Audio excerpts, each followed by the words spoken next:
Hoje na nossa campanha do Voto 112 nós vamos falar sobre o Salmo 82. É um salmo bem curto, eu vou ler praticamente ele todo para você. E ele fala de um tema muito importante, da gente não se omitir diante da injustiça. Ele começa nos versículos 1 e 2 dizendo assim: Deus assiste na congregação divina, no meio dos deuses estabelece o seu julgamento. Até quando julgareis injustamente e tomareis partido pela causa dos ímpios? Deus não se alegra com a injustiça.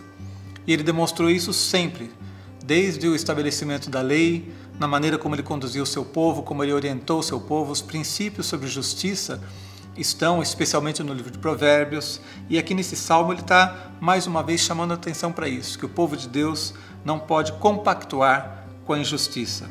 No versículo 3 e 4 ele diz assim: Fazei justiça ao fraco e ao órfão, procedei retamente para com o aflito e o desamparado, socorrei o fraco e o necessitado, tirai-o das mãos dos ímpios.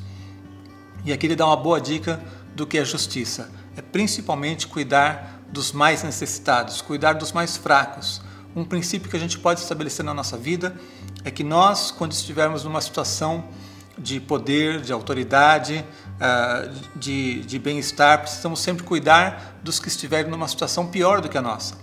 Esse princípio é estabelecido inclusive nas nossas leis de trânsito. Não sei se você sabe, mas, por exemplo, o motorista de um caminhão, ele precisa cuidar, ele precisa se preocupar e ser mais responsável com os carros, porque ele tem um veículo pesado que pode causar um grande desastre, então ele precisa cuidar do mais fraco. O motorista do carro precisa ser muito mais cuidadoso com os motociclistas, pedestres, ciclistas. Mesmo o motociclista precisa ter cuidado também com os mais fracos, os ciclistas, os pedestres, enfim. Sempre os mais fortes precisam cuidar dos mais fracos. É um princípio que melhoraria muito a nossa vida no trânsito se a gente obedecesse. E esse princípio vale para qualquer área da nossa vida. Nós precisamos sempre procurar justiça e procurar sempre defender aqueles que estão numa situação de maior vulnerabilidade.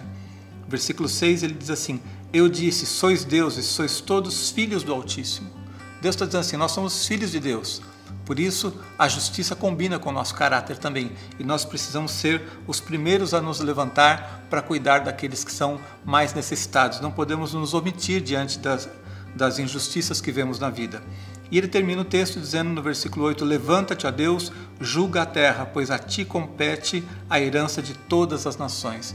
Deus é um justo juiz. Nós precisamos nos espelhar nele e orar para que ele estabeleça a justiça na nossa vida, no nosso local, no nosso trabalho, na nossa sociedade, enfim. Deus te abençoe com essa mensagem hoje.